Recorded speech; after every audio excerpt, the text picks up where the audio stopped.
Science में chemistry, metals and non metals. तो इसमें हम लोग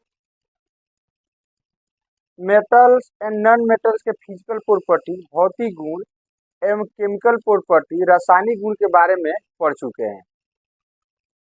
तो आज हम लोग बात करेंगे कि ये धातु जो है कैसे प्राप्त होता है और किस किस अवस्था में प्राप्त होता है और उससे हम शुद्ध धातु कैसे प्राप्त करते हैं। तो आज का टॉपिक हमारा यही रहेगा। चलिए हम एक एक करके फोकस करते हैं।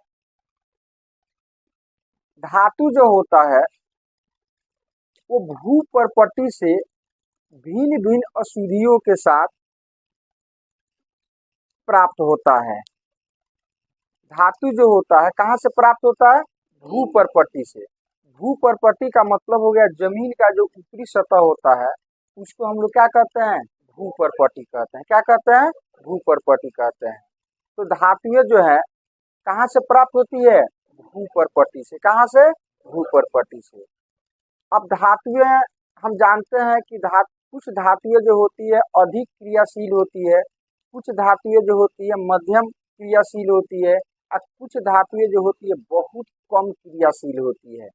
तो क्रियाशीलता के आधार पर इनकी उपस्थिति भी होती है। जो अधिक क्रियाशील होती है, जो धातुएं अधिक क्रियाशील होती है वो भू प्रॉपर्टी में वो किसी अन्य तत्व से रिएक्ट करके वो रहती है, मतलब स्वतंत्र अवस्था में नहीं रहती है। जो धातुएं ज्यादा क्रियाशील रहती है वो भू प्रॉपर्टी में स्वतंत्र अवस्था में नहीं पाई जाती है। जो धातुएं बहुत कम क्रियाशील होती है वही स्वतंत्र अवस्था में पाई जाती है। तो इस आधार पर धातुएं जो है भू प्रॉपर्टी में दो अवस्था में पाई जाती है, एक स्वतंत्र अवस्था और एक होता है संयुक्त अवस्था। तो धातु भू प्रॉपर्टी में कितनी अवस्था में पाई जाती है?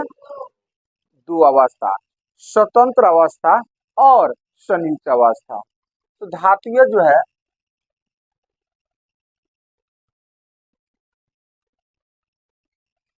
धातुएं कहाँ से प्राप्त होती है? भू प्रॉपर्टी से। जो भूमि होता है उसके ऊपरी भाग को हम लोग कहते हैं भू प्रॉपर्टी। क्या चीज? अब ये धातुएं जो होती है भिन्न भिन्न अवस्था में होती है। धातुएं जो होती है भू प्रॉपर्टी में भिन्न भिन्न अवस्था में पाई जाती है। भिन्न भिन्न अवस्था में पाई जाती, मतलब दो अवस्था में पाई जाती है। दो अवस्था में पाई जाती है। पहला हो गया स्वतंत्र अवस्था, पहला हो गया स्वतंत्र अवस्था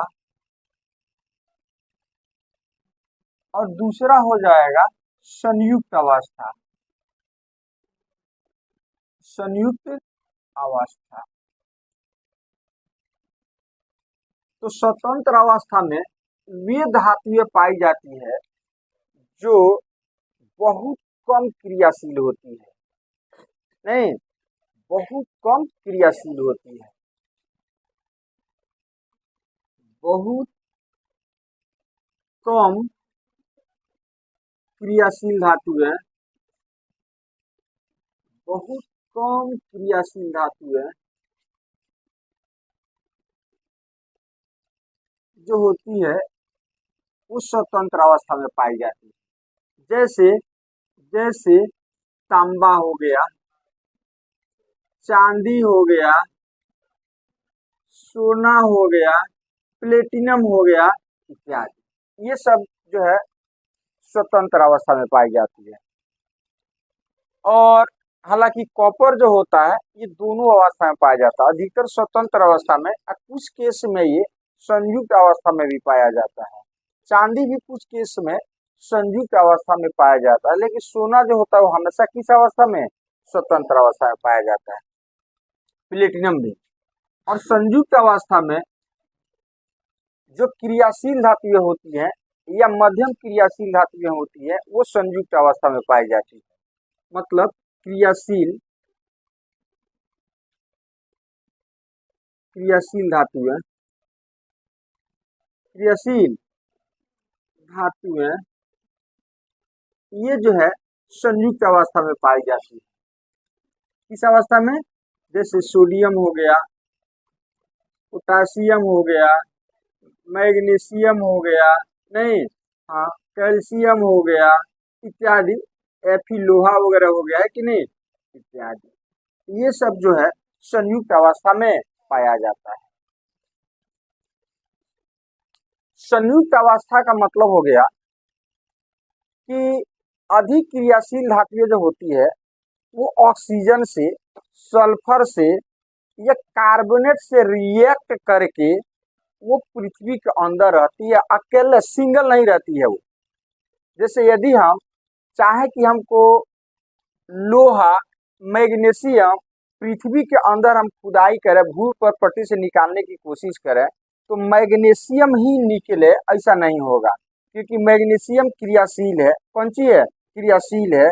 और वो जो होता है ऑक्सीजन से या सल्फर से या कार्बोनेट से या किसी अन्य मतलब तत्व से रिएक्ट करके और कंपाउंड बना करके वो भूमि के अंदर क्या रहता है? रहता है, माने इसके साथ ये सभी मिला जुला रहता है।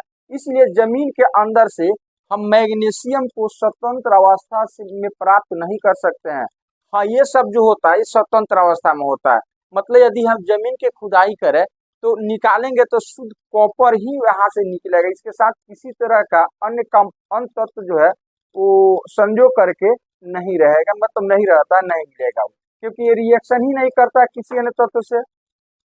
भू परपट्टी में अन्य गैसें भी रहती है, अन्य तत्व भी रहता है, जैसे ऑक्सीजन प्रचुर मात्रा में रहता है। भू परपट्टी में भूमि का जो ऊपरी परत होता है उसमें ऑक्सीजन क्या रहता है? प्रचुर मात्रा में। तो जो तत्व ऑक्सीजन से रिएक्ट करता है वो तो ऑक्सीजन से रिएक्ट करके रहेगा, नहीं रहेगा। जो सल्फर से रिएक्शन करता है तो सल्फर भी रहता है जमीन के अंदर, तो सल्फर से भी वो रिएक्ट कर जाएगा। तो इसलिए यदि जमीन के अंदर लोहा है तो लोहा ऑक्सीजन से रिएक्ट करता है तो फटाफट ऑक्सीजन से रिएक्ट कर जाएगा, तो किस अवस्था में आ जाएगा? संयुक्त अवस्था में। लेकिन सोना तो रिएक्शन नहीं करता है, इसीलिए किस अवस्था में रहेगा? स्वतंत्र अवस्था में। हाँ, उसके जमीन से हम निकालेंगे, भू पट्टी से निकालेंगे तो उसके साथ और सब अशुद्धियां रहती है, जैसे बालू हो गया, मिट्टी का अंश हो गया, नहीं, चट्टान का टुकड़ा हो सकता है। तो इस अवस्था, इसके मतलब सोना चांदी के साथ ये सभी चीजें जो है जिसको अशुद्धि कहते हैं, ये सब चीजें हो सकता है, लेकिन उसके साथ ऑक्सीजन नहीं मिला हुआ रहेगा, सल्फर उसके साथ नहीं रहेगा, ये सब चीजें नहीं रहेगा। इसीलिए इसको हम बोलते हैं स्वतंत्र अवस्था में, इसको क्या बोलते हैं? संयुक्त अवस्था में। किस अवस्था में? संयुक्त अवस्था में। क्योंकि ये अधिक क्रियाशील धातु है तो रिएक्ट कर जाती है, ये कम क्रियाशील धातु है तो इसलिए रिएक्ट नहीं कर पाती है, रिएक्ट नहीं कर पाती। चलिए अब हम बात करते हैं कि धातुएं जब भू परपट्टी से हम प्राप्त करते हैं तो स्वतंत्र अवस्था और संयुक्त अवस्था में पाई जाती है। उसके साथ बहुत सारी अशुद्धियां भी होती है, उन अशुद्धियों को हम गैंग कहते हैं। क्या कहते हैं? जमीन के अंदर से ये जब धातुएं हम प्राप्त करते हैं, चाहे संयुक्त अवस्था में प्राप्त करें या स्वतंत्र अवस्था में, तो दोनों ही अवस्था में उनके साथ कुछ अशुद्धियां होती है। उन अशुद्धियों को हम क्या कहते हैं? गैंग कहते हैं। क्या कहते हैं? गैंग कहते हैं। याद रहेगा ना?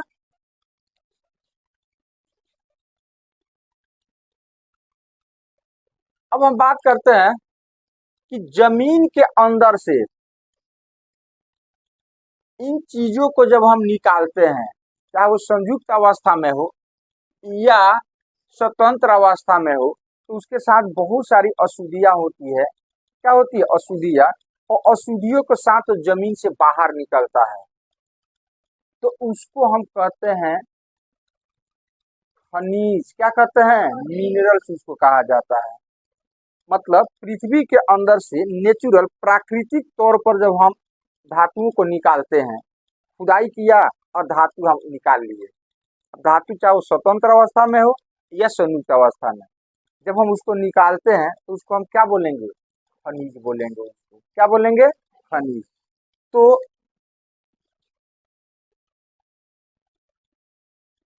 खनिज जिसको मिनरल्स कहा जाता है। क्या कहा जाता है? मिनरल्स कहा जाता है। खनिज होता है भू परपटी से धातु युक्त ठोस पदार्थ। ठोस पदार्थ का मतलब ठोस के रूप में निकलता है, उसके साथ बहुत सारे अशुद्धियां रहती है, लेकिन उसके साथ यदि धातु है, मेटल्स है, तो उसको हम क्या कहेंगे? खनिज कहेंगे। तो खनिज का डिफिनीशन हो जाएगा, धातु युक्त ठोस पदार्थ को धातु युक्त ठोस पदार्थ को ठोस पदार्थ को धातु युक्त ठोस पदार्थ को खनिज कहते हैं। खनिज कहते हैं। मतलब समझो, जमीन का हम खुदाई करेंगे तो उसमें ये चीज निकला, मान लो ये सोडियम निकला, तो सोडियम संयुक्त अवस्था में रहेगा। चलो सोडियम का हटा दो थोड़ा, क्योंकि ये जमीन के अंदर से नहीं निकलता। जैसे मान लो ये मैग्नीशियम हो गया, या कैल्शियम हो गया, लोहा हो गया, एल्युमिनियम हो गया, तो जब हम निकालेंगे उसके अंदर से, तो एल्युमिनियम अकेले तो नहीं निकलेगा, उसके साथ क्या रहेगा? बहुत सारे अशुद्धियां रहेगा। तो जमीन से उसको निकालेंगे तो उसको क्या बोलेंगे? धातु बोलेंगे, या धातु के साथ अशुद्धि है तो उसको क्या बोलेंगे? खनिज बोलेंगे। उसको हम क्या बोलेंगे? अब मान लो सिर्फ जमीन का खुदाई किया, अब पत्थर इतना बड़ा निकल गया, तो इसको भी क्या बोलेंगे? पत्थर बोलेंगे। उसके साथ धातु नहीं है, जब उसके साथ यदि मेटल्स रहता, धातु रहता, तब उसको हम खनिज बोलेंगे। बात समझ रहे हो? इसीलिए यहाँ पर एक वर्ड जुट गया है, धातु युक्त ठोस पदार्थ। जो ठोस पदार्थ जमीन के अंदर हमने खुदाई किया, जो ठोस पदार्थ निकला, और उसके अंदर यदि मेटल्स है, धातु है, क्या चीज है, तब जा करके उसको हम क्या बोलेंगे? खनिज बोलेंगे। इसीलिए धातु युक्त ठोस पदार्थ को हम क्या कहते हैं? खनिज कहते हैं। क्या कहते हैं? और इन खनिजों के साथ जो अशुद्धियां रहती है उसको क्या बोलते हैं? गैंग बोलते हैं। क्या बोलते हैं? क्या बोलते हैं? गैंग बोलते हैं। गैंग। खनिज के साथ, खनिज के साथ जो अशुद्धियां होती है, जो अशुद्धियां होती है,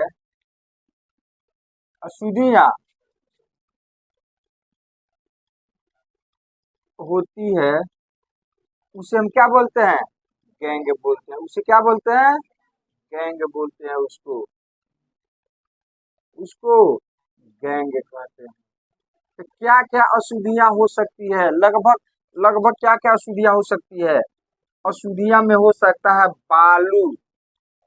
क्या हो सकता है? तो बालू को समझना, सिलिका। क्या चीज? उसके साथ सिलिका हो सकता है, मिट्टी हो सकता है। क्या हो सकता है? मिट्टी हो सकता है, या पत्थर के छोटे छोटे टुकड़े उसके साथ हो सकते हैं। तो चट्टान के टुकड़े हो सकते हैं, चट्टान के टुकड़े हो सकते हैं, उसके साथ टुकड़े हो सकते हैं। और भी अशुद्धियां हो सकती है। इसी को हम क्या बोलेंगे? गैंग बोलेंगे। क्या बोलेंगे? गैंग। अब इस गैंग को निकालने के लिए जो अलग से हम केमिकल का यूज करते हैं, उसको बोला जाता है फ्लक्स। क्या बोला जाता है? फ्लक्स। इस गैंग को हटाने के लिए जो अलग से हम केमिकल वगैरह का यूज करते हैं, तो उसको हम क्या बोलते हैं? फ्लक्स। क्या बोलते हैं? फ्लक्स। क्या बोलते हैं? फ्लक्स बोलते हैं। गैंग हटाने के लिए, गैंग को हटाने के लिए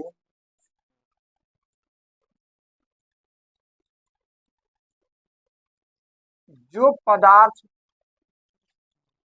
जो जिस पदार्थ का, जिस पदार्थ का प्रयोग करते हैं, पदार्थ का प्रयोग करते हैं,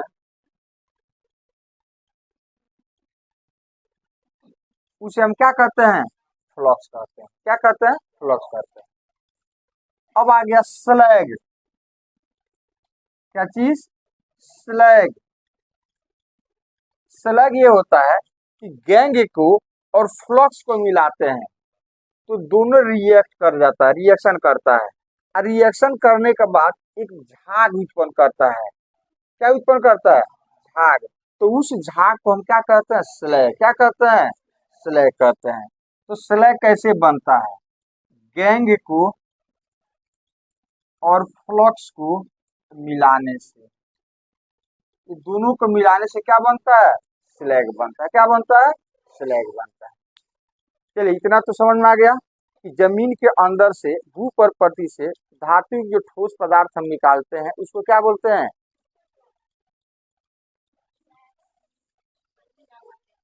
खनिज बोलते हैं। उसको क्या बोलते हैं, खनिज। खनिज के साथ जो अशुद्धियां होती है उसको गैंग बोलते हैं। उसको गैंग बोलते हैं। गैंग को हटाने के लिए जो पदार्थ हम यूज करते हैं उसको हम फ्लक्स बोलते हैं। उस पदार्थ में भी सिलिका, कैल्शियम कार्बोनेट ये सब आ जाता है फ्लक्स के रूप में।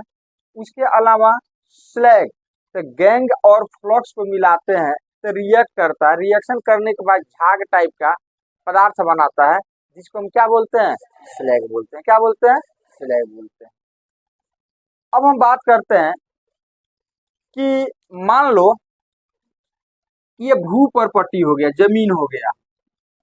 हमने क्या किया, खुदाई किया यहाँ पर दो, मान लो कि यहाँ पर 200 मीटर, कितना मीटर, और यहाँ हमको एक खनिज मिल गया, लोहे का खनिज मिल गया। किसका खनिज मिल गया, लोहे का। अब इसके साथ बहुत सारा अशुद्धियां भी होगा। तो इसको हमने, अब मान लो खुदाई करने में खर्चा लगा होगा, इसको निकालेंगे, अशुद्धियों को दूर करेंगे, तो उसके बाद से ना हमको शुद्ध लोहा मिलेगा। इस सब करने में खर्चा लगेगा कि नहीं लगेगा। तो मान लो इस सब खुदाई करने में, गैंग को हटाने वगैरह में जो आपका खर्चा लगा, क्या लगा, जो खर्चा लगा, सपोज मान लो 50,000 लगा। कितना लगा, 50,000 रुपया आपका लग गया। अब आप लोहा को बेचते हो मार्केट में, तो मार्केट में आपको बेचने से, कौन सी करने से, बेचने से,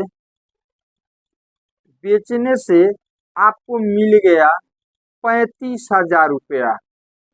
कितना, 35,000 रुपया आपको मिल गया। अब घाटा हुआ कि फायदा हुआ, क्या हुआ, घाटा हुआ। अच्छा जी, चलो अब हम क्या करते हैं, अब हम दूसरे जगह खुदाई करें ना, कहेंगे ना ना अब यहाँ से लोहा निकल रहा है लेकिन उसमें खर्चा क्या है, बहुत ज्यादा है। खर्चा कौन सी है, क्योंकि इसमें आचड़ा काचड़ा ज्यादा मिल जा रहा है और लोहा हमें कम, धातु की प्राप्ति क्या होती है, कम होती है। तो हम कहेंगे ये घाटे का सौदा है, तो यहाँ पर हम इसकी खुदाई करना यहाँ क्या कर देंगे, बंद कर देंगे। कि कोई भी आदमी घाटे का सौदा करना चाहता है कि फायदे का, फायदे का। अब मान लो सेम हम क्या करते हैं कि दूसरे जगह खुदाई करते हैं, इतना ही हाइट पे, 200 मीटर के हाइट पर, और यहाँ भी हमको लोहे का अयस्क, मान लोहे क्या कहते हैं, खनिज मिला लोहे का। इसमें हमने निकाला 50,000 हमारा खर्चा लगा। कितना लगा, खर्च जो है 50,000 रुपया लगा। 50,000 रुपया हमारा खर्च लग गया इसमें, और इसको हम बेचते हैं।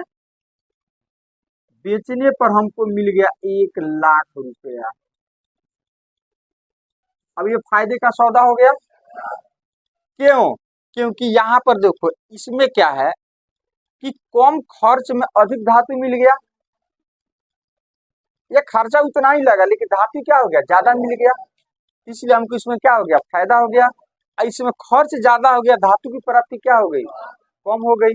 नहीं तो देखो दोनों तो जमीन से ही निकल रहा है, तो दोनों तो खनिज ही है, लेकिन इससे हमको फायदा हुआ, तो इसीलिए इसको अब हम बोलेंगे अयस्क। है दोनों खनिज ही, अरे जमीन से कुछ भी निकलेगा, धातु कोई भी ठोस पदार्थ निकलेगा तो उसको हम क्या बोलेंगे, खनिज बोलेंगे। लेकिन वहीं जब फायदे का सौदा हो, तो वो खनिज क्या कहलाएगा?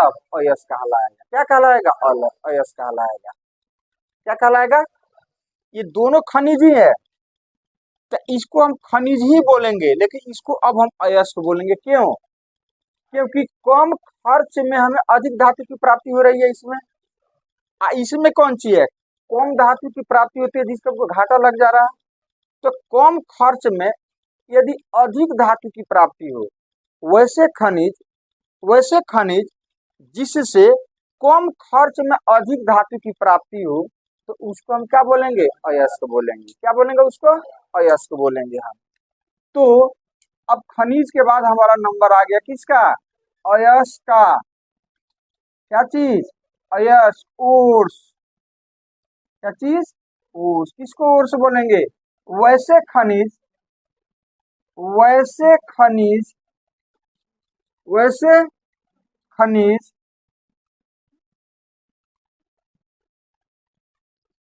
जिससे कम खर्च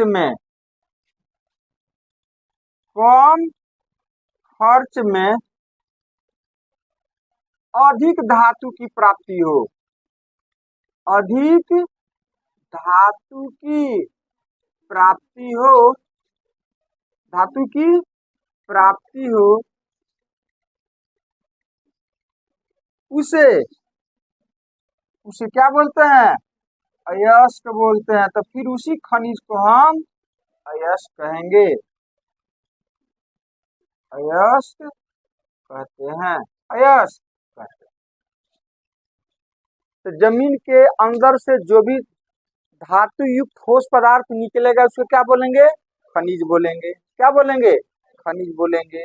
और जो खनिज, अर्थात जिस खनिज से कम खर्च में अधिक धातु की प्राप्ति हो, मतलब वह खनिज जिससे कम खर्च में अधिक धातु की प्राप्ति हो, तो उसे हम खनिज न बोल करके क्या बोलेंगे? तो जितने अयस्क होते हैं वो सब खनिज होंगे कि नहीं होंगे? लेकिन प्रत्येक खनिज अयस्क होंगे? नहीं होंगे। जितने, अरे जमीन के अंदर से ही ना अयस्क या खनिज कहाँ से निकलता है? तो जमीन के अंदर से जो भी चीज निकलता है प्राकृतिक तौर पर, तो उसको तो हम खनिज ही बोलते हैं ना। तो अयस्क भी कहाँ से निकलता है? तो वो भी तो खनिज हुआ। तो खनिज को ही ना हम अयस्क बोलते हैं। कब? जब हमें अधिक धातु की प्राप्ति हो, फायदे का सौदा हो, तब जाकर के उसे हम क्या बोलेंगे? अयस्क बोलेंगे। तो सभी अयस्क तो खनिज ही हुआ, लेकिन सभी खनिज को अयस्क नहीं बोलेंगे। बोलेंगे? नहीं। मान लो कि हमें कम धातु मिलता है, अधिक खर्च, धातु की प्राप्ति कम होती है, तो फिर उसको हम अयस्क नहीं बोलेंगे, उसको क्या बोलेंगे? खनिज बोलेंगे। क्या बोलेंगे? तो आपसे कोई पूछे कि धातुओं की प्राप्ति किससे होती है, खनिज से या अयस्क से? अयस्क से हम बोलेंगे। अरे दोनों से ही प्राप्त होगी, लेकिन हम फायदे वाले सौदा की बात करते हैं, इसीलिए हमारा यहाँ पर जवाब जो होगा क्या होगा? अयस्क होगा। क्या होगा? क्योंकि जब ज्यादा खर्चा लगेगा तो उसको हम छोड़ देंगे, निकालेंगे ही नहीं। धातु निकालेंगे उससे? नहीं निकालेंगे। धातु किससे निकालेंगे? कम खर्च में अधिक हमको फायदा हो। कम खर्च में ज्यादा धातु निकले, अधिक फायदा होगा। अब चलिए, अब हमारे पास, और निकालने की ये विधि को हम लोग कहते हैं धातु कर्म। क्या बोलते हैं? मान अयस्क से धातुओं को निकालने की जो विधि होती है उसको हम लोग बोलते हैं मेटालर्जी। धातु कर्म बोला जाता है। धातु कर्म बोला जाता है, मेटालर्जी बोला जाता है। अयस्क से धातुओं को प्राप्त करने की जो विधि होती है, जो प्रोसेस होता है, जिस प्रोसेस से इसको हम निकालते हैं, उस प्रोसेस को क्या बोलते हैं? मेटालर्जी या धातु कर्म बोला जाता है। चलिए, तो अपने पास अयस्क आ गया। अब अयस्क के साथ बहुत सारा अशुद्धियां है, गैंग है। अब उस गैंग को हम कैसे हटाते हैं?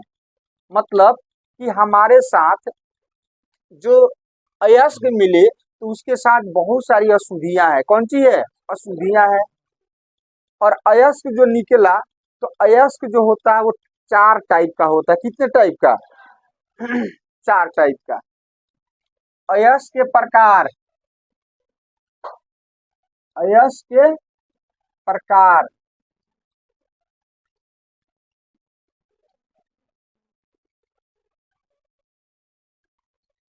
Types of ores.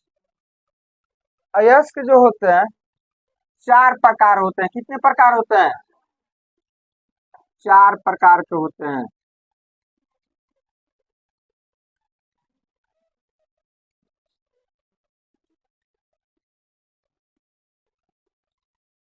ऑक्साइड अयस्क, ऑक्साइड अयस्क,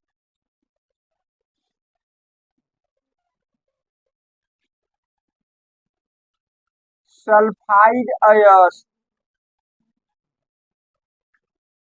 सल्फाइड अयस्क,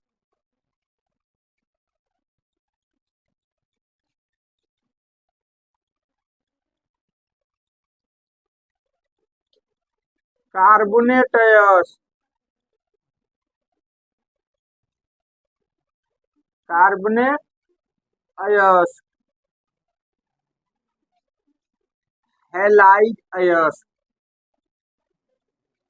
हैलाइड अयस्क, हैलाइड अयस्क। बंद करो तो।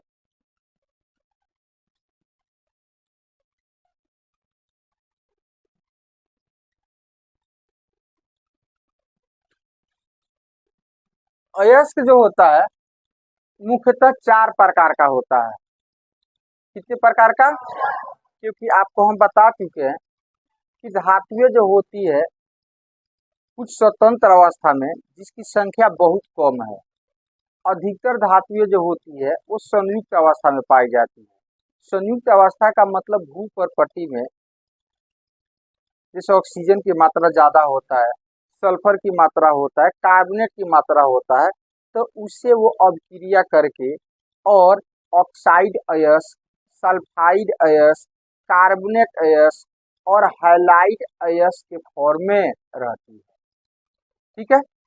ऑक्सीजन से अभिक्रिया करेगी तो क्या बन जाएगा? ऑक्साइड अयस्क, ऑक्साइड फॉर्मेट में रहेगा। नहीं, सल्फर से रिएक्ट करेगा तो क्या हो जाएगा? सल्फाइड अयस्क।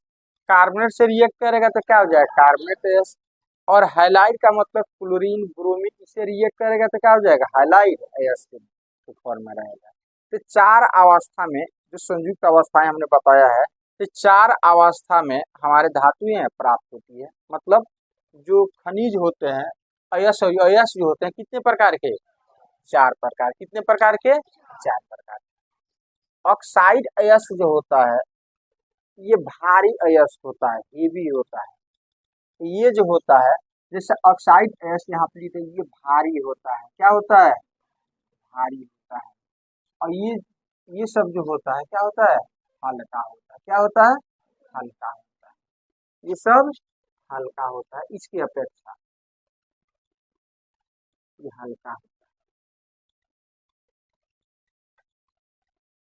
अब ऑक्साइड अयस्क में जैसे एल्युमिनियम, तो एल्युमिनियम जो होता है वो अकेले एल्युमिनियम नहीं रहेगा, जब भी रहेगा तो ऑक्सीजन के साथ संयोग करके रहेगा, मतलब Al2O3 फॉर्म में रहेगा। इसके साथ जल की मात्रा भी हो सकता है। लोहा, तो लोहा भी अकेला नहीं रहेगा, जब भी रहेगा तो ऑक्सीजन से रिएक्ट करके Fe2O3 या Fe3O4, तो इसको हम लोग बोलते हैं हेमाटाइट। क्या बोलते हैं? हेमाटाइट बोलते हैं।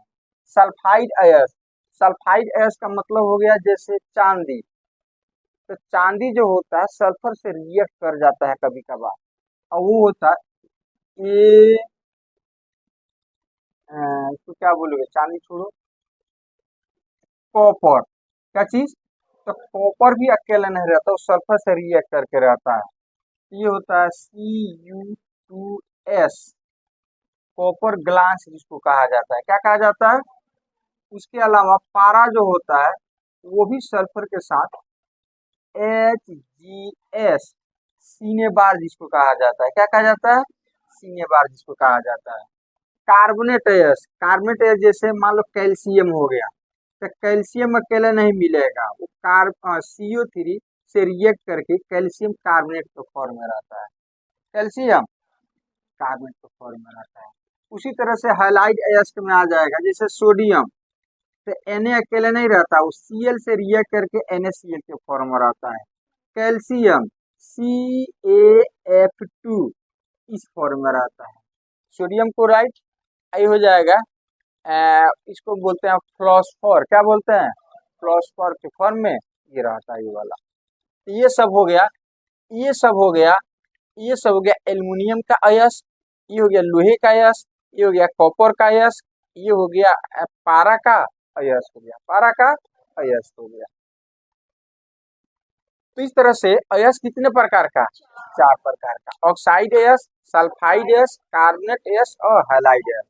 अब जमीन के अंदर से ये सब निकल चुका है, तो जब भी हम यदि एल्युमिनियम निकालेंगे तो एल्युमिनियम सिंगल निकलेगा, नहीं निकलेगा, क्यों, क्योंकि वो संयुक्त अवस्था में रहता है, इसीलिए जब भी निकलेगा तो ये वाला चीज निकलेगा। लोहा इस टाइप से निकलेगा और इसके साथ बहुत सारी अशुद्धियां होगी, गैंग होगा। तो सवाल ये है, अब इससे हम एल्युमिनियम कैसे निकालेंगे। तो सबसे पहले हम क्या करते हैं, इसके साथ जो गैंग है उसको हटाते हैं। क्या करते हैं, तो जो धातु है, अयस्क से धातु प्राप्त करने के लिए बहुत सारा प्रोसेस से, बहुत सारा प्रक्रम से गुजरना पड़ता है। तो उसको हम लोग एक एक करके देखते हैं कि कौन कौन सा प्रक्रम हम अपनाते हैं। तो यहाँ पर लिख देते हैं, अयस्क से धातु प्राप्त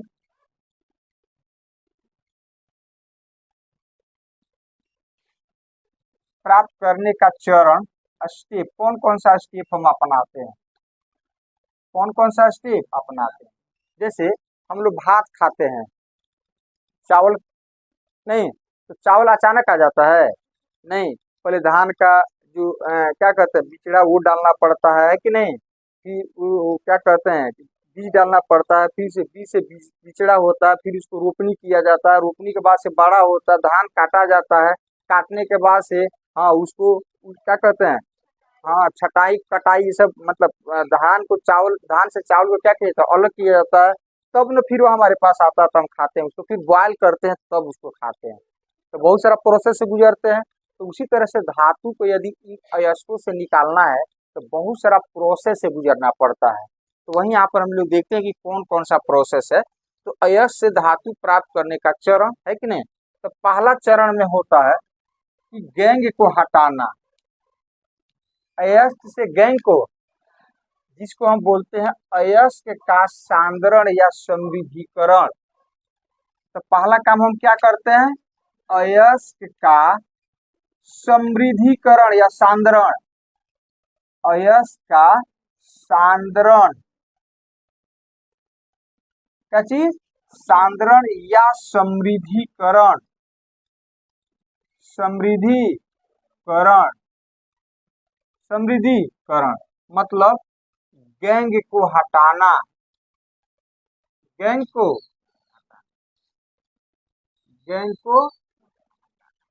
ये वाला काम हम करते हैं। हट जाएगा तो हम कहेंगे हमारा अयस्क कौन सी हो गया, सांद्रित हो गया। गैंग हट जाएगा तब हम क्या बोलेंगे, हमारा अयस्क सांद्रित हो गया, मतलब समृद्ध हो गया। गैंग हट गया, समृद्ध हो गया। तो पहला काम हम ये करेंगे कि अयस्क से हम गैंग को हटाएंगे। अब हटाने की भी विधियां हैं, तो चलो बाद में विधि को देखेंगे। दूसरा, अब हमारे पास गैंग हट गया तो समृद्ध अयस्क आ गया, सांद्रित अयस्क आ गया। अब सांद्रित अयस्क को हम बदलेंगे ऑक्साइड अयस्क में। किस में बदलेंगे, तो सांद्रित अयस्क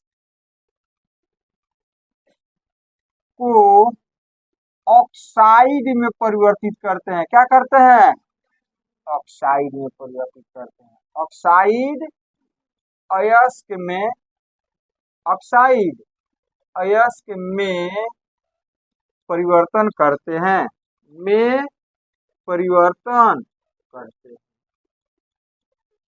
परिवर्तन करते हैं। अब ऑक्साइड अयस्क में जब बदल जाएगा तो उसको अपचयन विधि के द्वारा हम उसको अब शुद्ध धातु क्या करेंगे, प्राप्त कर लेंगे। तो तीसरा स्टेप हो जाएगा, तीसरा स्टेप कि ऑक्साइड अयस्क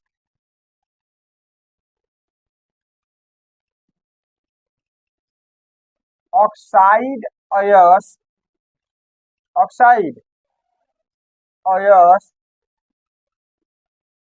से धातु की प्राप्ति, धातु की प्राप्ति, धातु की, फिर भी धातु में कुछ अशुद्धियां रह जाती है, वाष्पशील अशुद्धियां रह जाती है, फिर भी इतना करने के बाद तो हम यहाँ पर धातु का परिष्करण कर देंगे। धातु का परिष्करण का मतलब शुद्धिकरण, परिष्करण मतलब शुद्धिकरण करेंगे। क्या कर देंगे, शुद्धिकरण कर देंगे। अब हमारे पास जो आएगा एकदम प्योर धातु, अब आ जाएगा मेटल्स आ जाएगा, लोहा आ जाएगा, एल्यूमिनियम आ जाएगा, ये सब चीजें आ जाएगा। तो चलिए फिर से, अयस्क कितने प्रकार का, 4 प्रकार का, कौन कौन, ऑक्साइड अयस्क, हाँ अच्छा। अब हमारे पास अयस्क आ गया, अब उससे हमको शुद्ध धातु प्राप्त करना है, तो इसके लिए हमें 4 स्टेप से गुजरना पड़ेगा।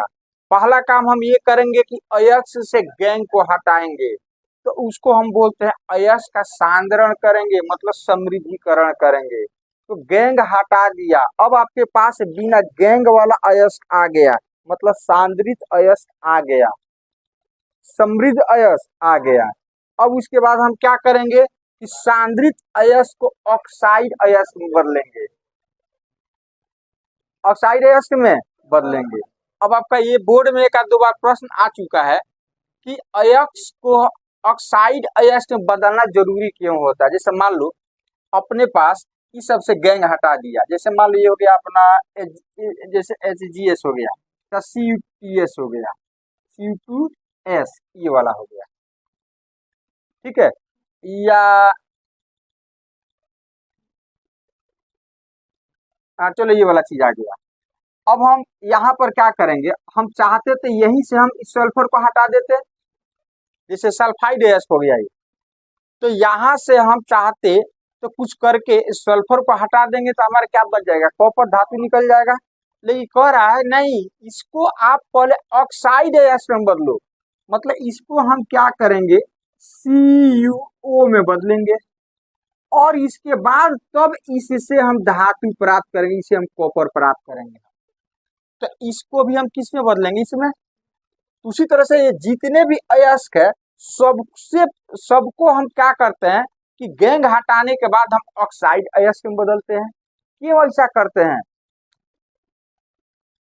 कि सभी अयस्कों को ऑक्साइड अयस्क में हम क्यों बदलते हैं, क्योंकि इससे इससे कॉपर को निकालना बड़ी मुश्किल होता है, बहुत खर्चीला होता है। हम चाहे तो कॉपर Cu2S से Cu निकाल सकते हैं, लेकिन इसमें क्या लगेगा, लेकिन इसको ऑक्साइड में बदलना एकदम आसान है, और ऑक्साइड में जब बदल जाएगा तो वहां से ऑक्सीजन को हटाना कौन सी है, आसान है। तो यही कारण है कि जितने भी अयस्क है सबसे पहले उसको हम किस में बदलते हैं, ऑक्साइड अयस्क में। आपसे कोई पूछे कि क्या कारण है कि अयस्कों को हम ऑक्साइड अयस्क में बदलते हैं, तो उसका जवाब होगा क्योंकि ऑक्साइड अयस्क के अलावा किसी भी अयस्क से डायरेक्ट धातु निकालने में क्या होता है, ज्यादा खर्चा आता है, नहीं, बहुत सारा प्रोसेस से गुजारना पड़ता है, डिफिकल्ट है। तो यही कारण है, जबकि जबकि ऑक्साइड अयस्क से धातु को निकालना कौन सी है, आसान है। तो यही कारण है कि हम सभी अयस्क को धातु के ऑक्साइड में, मतलब ऑक्साइड अयस्क में बदल देते हैं, ऐसा में। तो इसके बाद हम क्या करेंगे, ऑक्साइड अयस्क में बदलेंगे। ऑक्साइड अयस्क जब आ जाएगा तो उसके बाद वहां से हम धातु की प्राप्ति कर लेंगे, और थोड़ा बहुत यदि अचड़ा कचड़ा रह गया तो परिष्करण शुद्धिकरण कर देंगे। चलिए अब हम बात करते हैं कि अयस्क का सांद्रण मतलब गैंग को हटाते कैसे हैं। तो गैंग को हटाने के लिए अपने पास चार पांच प्रोसेस है जिसे गुजरना पड़ता है। पहला कि यदि ऐसा पॉसिबल है तो अयस्क का हम चूर्ण बना लेते हैं। क्या बना लेते हैं? चूर्ण बना लेते हैं। और उसमें हो सकता है अशुद्धियाँ जो है, जैसे कैसे चावल वगैरह घर पर आता है तो उसमें कंकड़ वगैरह होता है, तो माँ क्या करती है, हाथ से चून करके फटक करके उसे अशुद्धियों को क्या करती है, निकाल देती है। तो यदि पॉसिबल हो तो पहला काम हम ये कर सकते हैं, गैंग को हटाने के लिए हम कि उसे हाथ से चून करके हटा सकते हैं, ओसाई करके हटा सकते हैं, फटक करके नहीं, चलनी से चाल करके। तो इस विधि से हम गैंग को क्या कर सकते हैं, हटा सकते हैं। क्या करके? हाथ से चून करके, ओसाई करके, फटक करके। देखते हो ना मगर ये फटकती है ऐसे ऐसे ऐसे ऐसे, तो क्या करती है वो अशुद्धि को निकालती है। अशुद्धि क्या करती है? तो वैसे ही हम अयस्क में यदि ये सब गैंग वगैरह है तो कुछ हद तक इस विधि से उसको हम क्या कर सकते हैं, निकाल सकते हैं। क्या कर सकते हैं?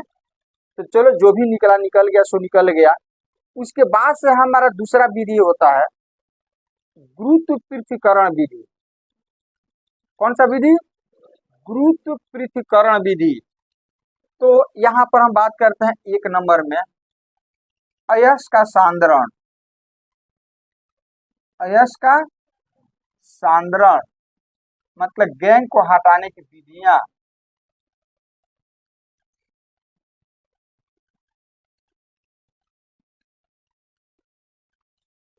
की विधियां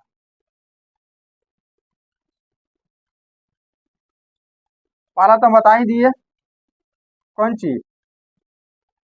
हाथ से चून करके, ओसाई करके, फटक करके, सब करके।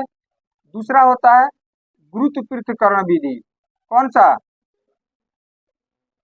गुरुत्व पृथक्करण विधि। पृथक्करण विधि,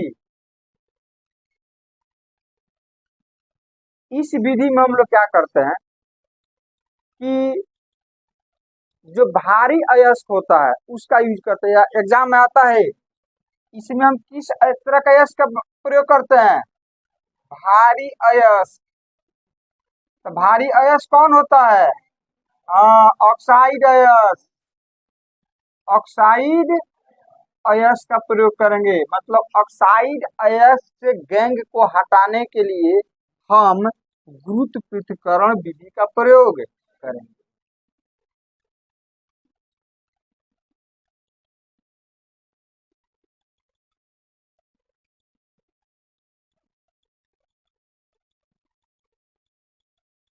इसमें हम लोग क्या करते हैं, अयस्क जो होता है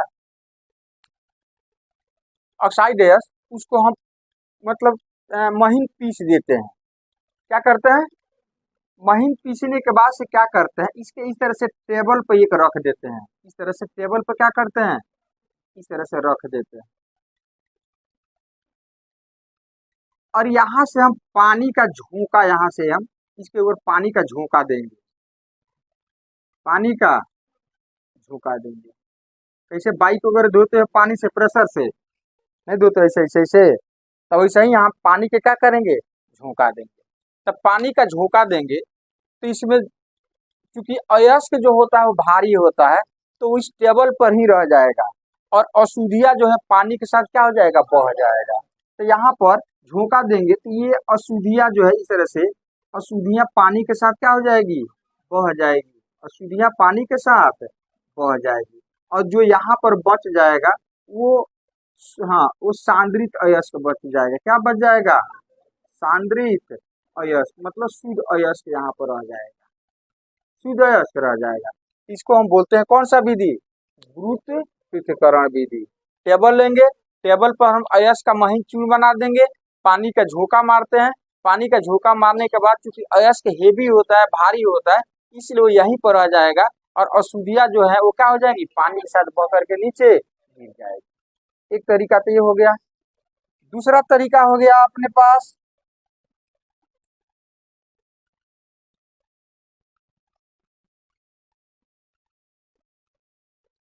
दूसरा तरीका आ जाएगा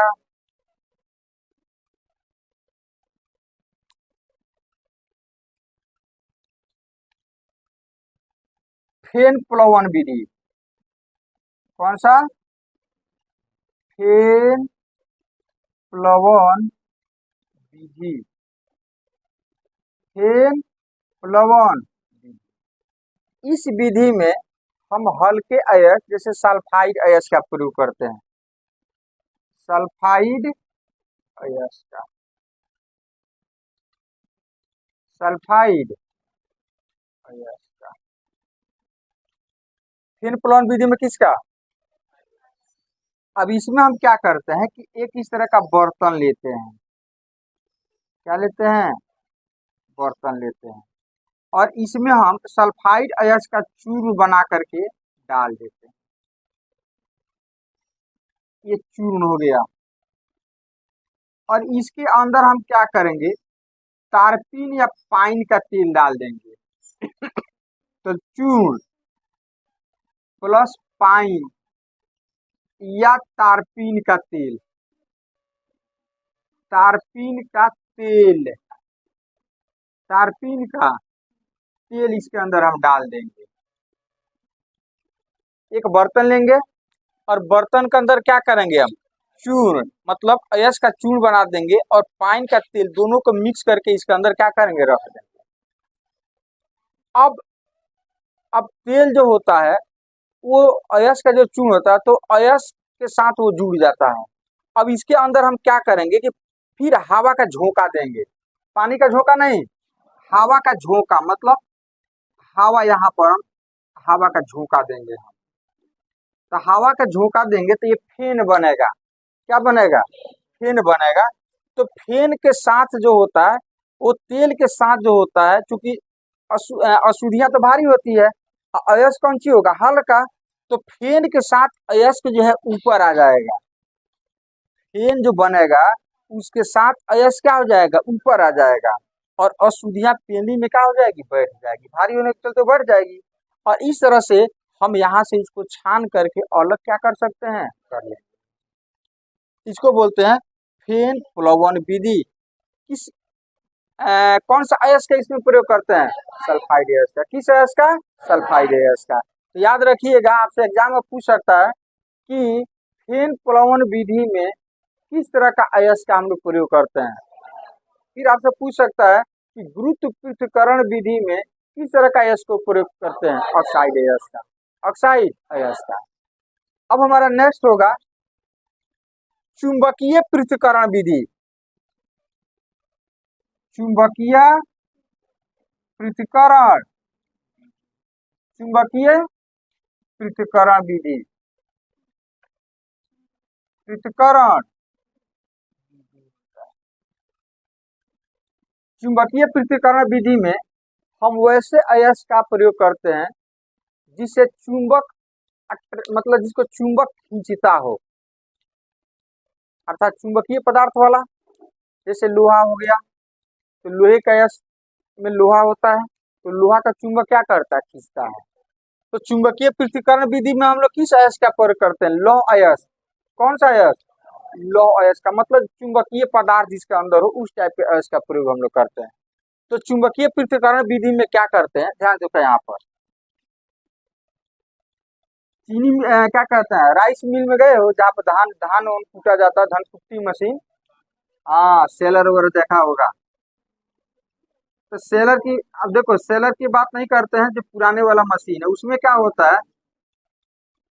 इस तरह से दो ठो रोलर होता है। एक होता है चुंबकीय, ये वाला चुंबक होता है इसके अंदर, ये वाला चुंबकीय रोलर होता है।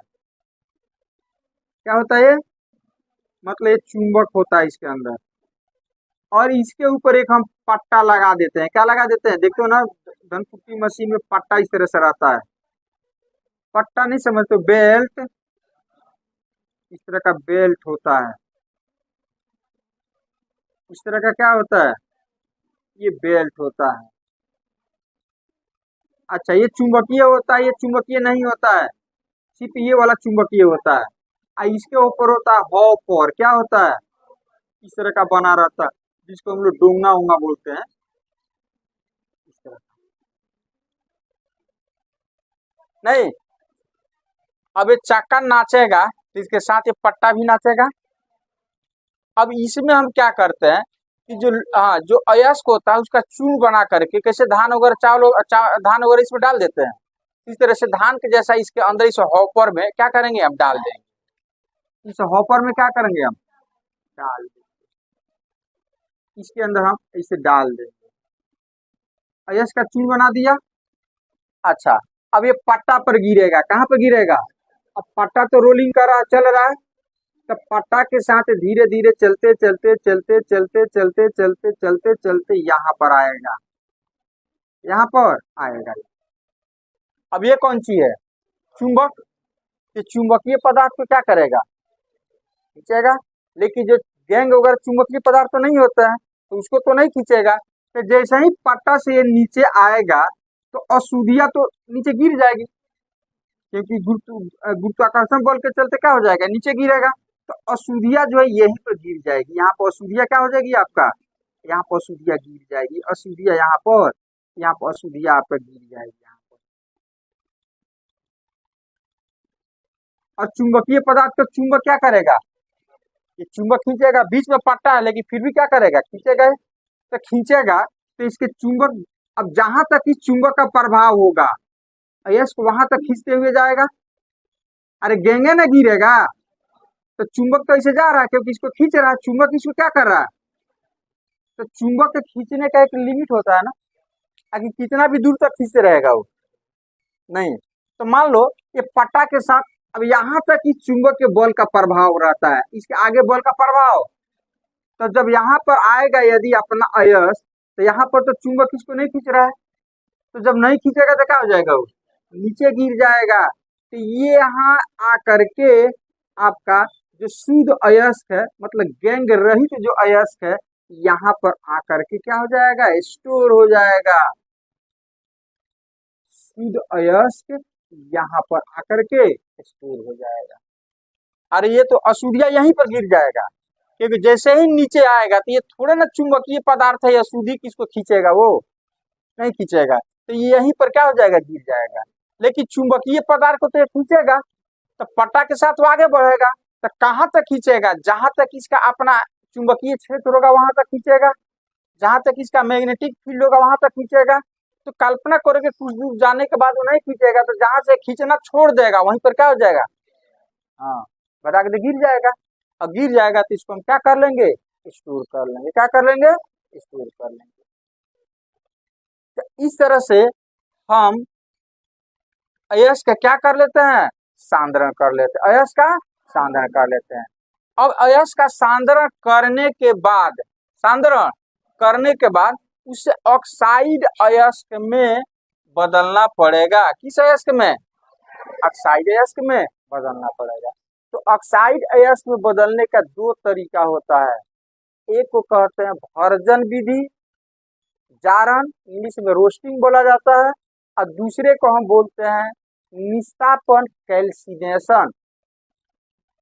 नहीं तो सांद्रित अयस्क को ऑक्साइड अयस्क में बदलने कितनी विधियां, दो विधियां। कौन कौन, भर्जन और दूसरा निस्तापन।